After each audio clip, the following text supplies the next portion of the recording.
What is good, Mexit planners? Thank you so much for joining me again on today's weekly news update. There's been so much happening here in Merida, and so I thought I would jump on and give you just a really quick update about 3 or 4 top stories that's making the news here in the city and also in the state of Yucatan.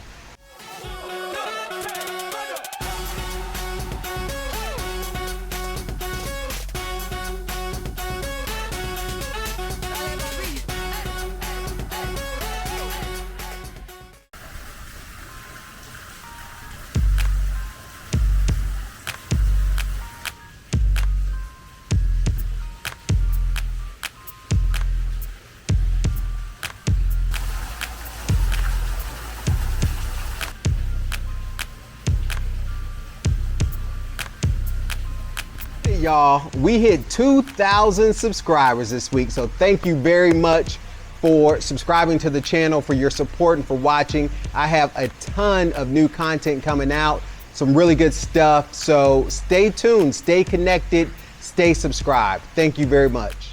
All right, so in this week's weekly update, there's a lot happening. The first thing we'll start to talk about is the development of a new, big, massive stadium here in Merida. It's not just that they're developing a new stadium, it's where they're putting this new stadium.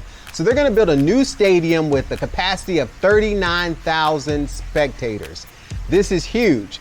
But the biggest news is where the stadium is going. It's going into the North Merida area in an area called Cordamex, which is directly, if you're familiar with the city or if you've seen any maps on Google Maps, I'll kind of put this up, but there are really three major malls in this area. So there's the Gallerias Mall, there's the Harbor Mall, there's the Old Mall, which is the Grand Plaza Mall.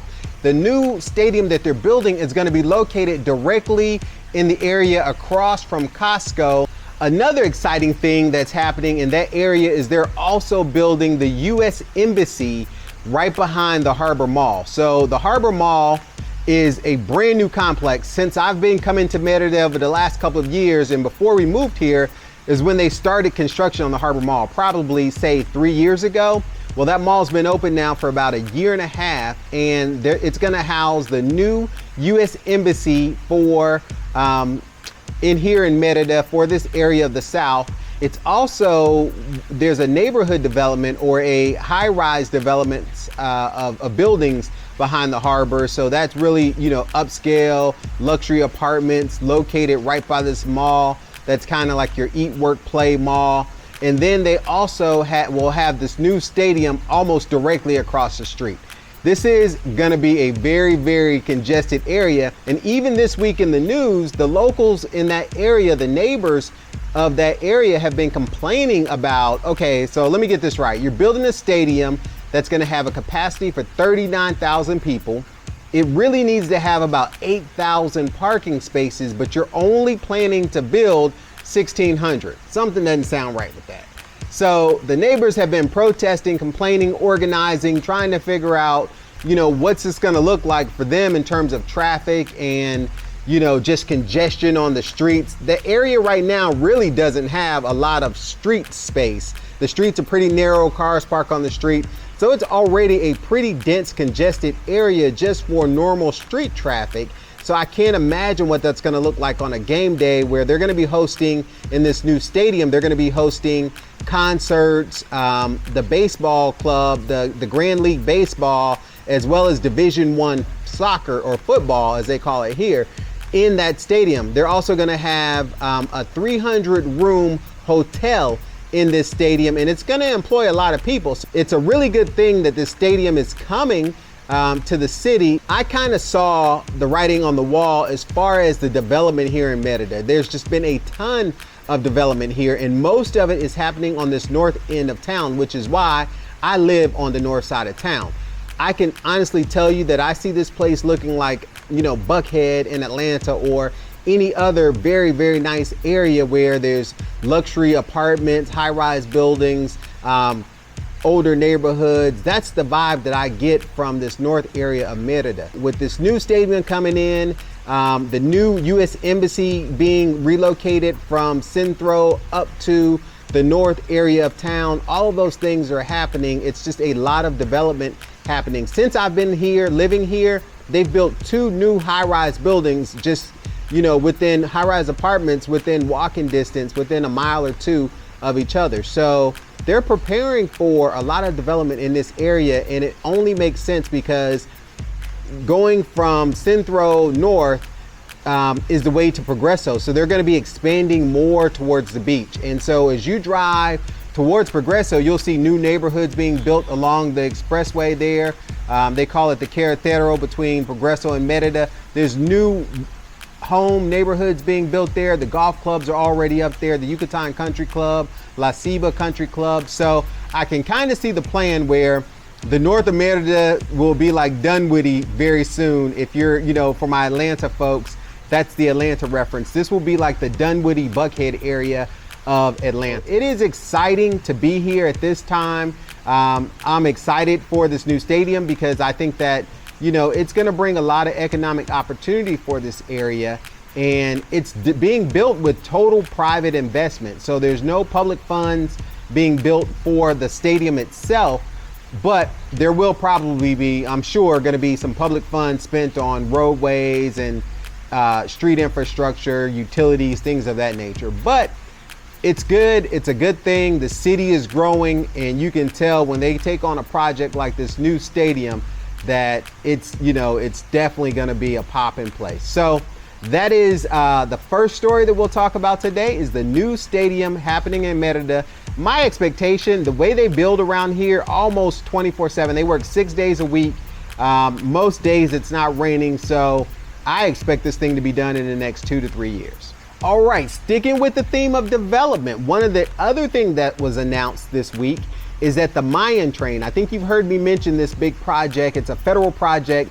They're going to build a Mayan train. So this train is going to connect all of the peninsula of the Yucatan down from Campeche, the state of Campeche, all the way over to Quintana Roo. So the idea is to connect the major archaeological sites like Chichen Itza, Palenque, and many of the major archaeological sites all the way down to Tulum. So this train will go from Campeche to Merida, Merida to Cancun, Cancun all the way down to Tulum. So it's an exciting project. It's being built right now. If you drive between Merida and Cancun, you can see the construction because they're building it down the middle of the expressway or the toll road that goes between those 2 points.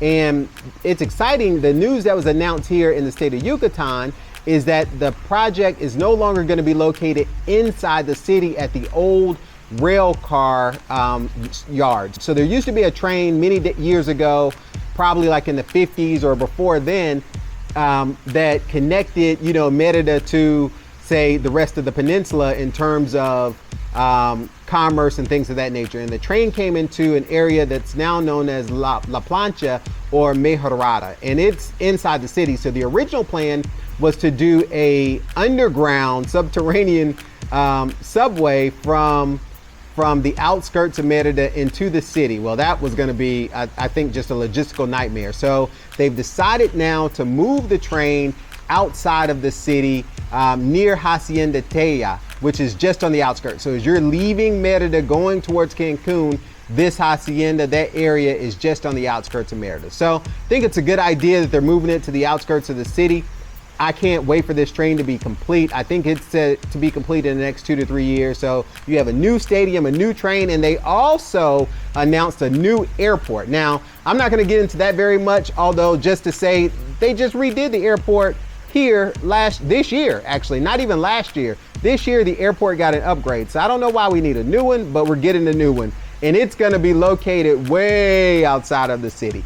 More on that to come, but those are 3 big development projects happening here in Merida. They're building the city up. Right now it's 1 million people. Who knows what it will be like in the next 5 to 10 years. Hey, let me know what you think about all this development, the new stadium, the new airport, the new Mayan train, and all the other high-rise complexes going up in Merida. How do you feel about this development in the city? And what do you think will be some of the changes that'll happen here in Merida in the next 5, say, to 10 years? Let me know. Leave me comments below. So for the second story, I wanted to talk about the fact that here, the state of COVID here in Merida in the state of Yucatan. So we are currently, there's restrictions in place. There's a curfew at 11:30 for cars to be off of the street. The beaches are closed and Progreso on the weekend, so you can't really go to La Malecon. And so there's just a few restrictions. The biggest one probably is that the bars and cantinas are closed. So these are places that are strictly designed to serve alcohol, beers, things of that nature.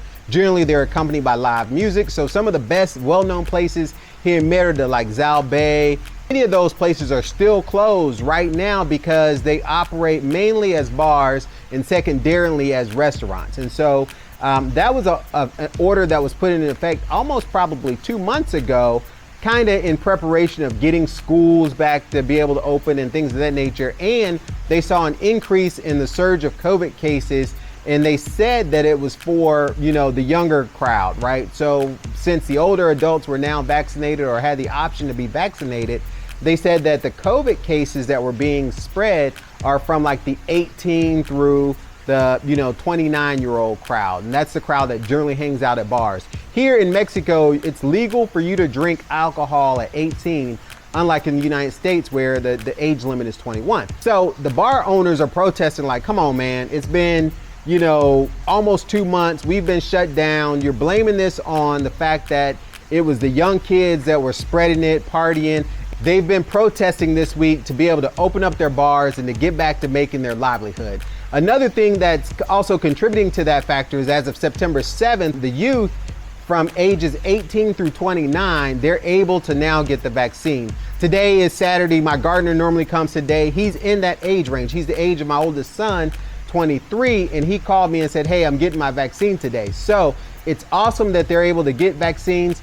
It's absolutely crazy that here in Mexico, they want the vaccine, but in the United States, we have so many people that don't want it and they're disposing of vaccines. It's mind-boggling, how that works, right? But here in Mexico, folks are doing their part. They're getting the vaccine because here it's not uncommon for you to have multi-generational households. So you'll have, young adults, kids, parents, grandparents, all living under one roof. And so it's important that everybody works together and protects their family. And that's what's happening here in the Yucatan. So the young adults from 18 to 29 are now able to get the vaccine. So as of September the 8th, they've already administered 62,000 vaccines to that age group from 18 to 29. So it was the most vaccines that have ever been issued in a day. And they're pumping them out. They're getting them in, they're getting them out, they're issuing these vaccines. So that's exciting news. It's gonna assist with the reopening of the economy and just getting things back to normal, maybe lift some more of these restrictions like bars and clubs and curfews and things of that nature that went back after there was a resurgence of COVID cases. All right, so wrapping up, the last story is really just a continuation of the conversation we had about schools opening. So schools have been open now for about a week and a half. My daughter's school had a partial week starting September 1st through that Friday. And then the following week, they kind of went back to a normal schedule. It started a little bit later and ended a little bit later, like 10 to 2. But we anticipate that this week or maybe the following week, that things will be on the normal school schedule of starting a little bit earlier and ending before 2 o'clock. So that's all has been going well. They're keeping precautions. As I told you in the previous video, if you haven't seen that, I think it was 2 videos ago, or maybe it was the last video, last weekly update, that you have to fill out a form testifying that no one in your household or family has COVID or has been exposed to COVID, has a cough or any symptoms of COVID and that kind of thing. You also have to make sure they have masks and sanitizers and just a litany of precautions. Well, even with all of those things, not at my daughter's school in particular, but at other schools, there have been no less than 8 schools in the state of Yucatan. So not just the city of Merida, but in the entire state of Yucatan that have experienced COVID cases, and they've had to close those schools. One school had over 19 people with suspected cases of COVID. So with all the vaccinations, all the precautions that are in place, there's still, increases in people getting COVID, in schools and what have you. The jury's still out on if we're going to be able to have a full school year, if it's going to be interruptions, go back to hybrid. They're continuing to vaccinate folks, but this new wave of Delta, and then the new wave of Mu that's coming, who knows, right, what these vaccines are going to do. All we can do is still continue to sanitize, continue to wash your hands, continue to social distance, and continue to wear your mask. Hey, I'm thinking about taking this format to an every 2-week format. So a lot happens during a week, but generally it's the same story. Leave me comments below and let me know if I should do this every week versus 2 weeks. I don't mind. I'm reading the paper. It's absolutely helping me with my Spanish vocabulary. So I don't mind doing them every week, but just let me know what you think the right cadence for these videos should be. Should it be every week or should it be every 2 weeks? Let me know. Leave me comments below. Thank you guys for watching. Until next time, MexitPlans Monty, I'm out.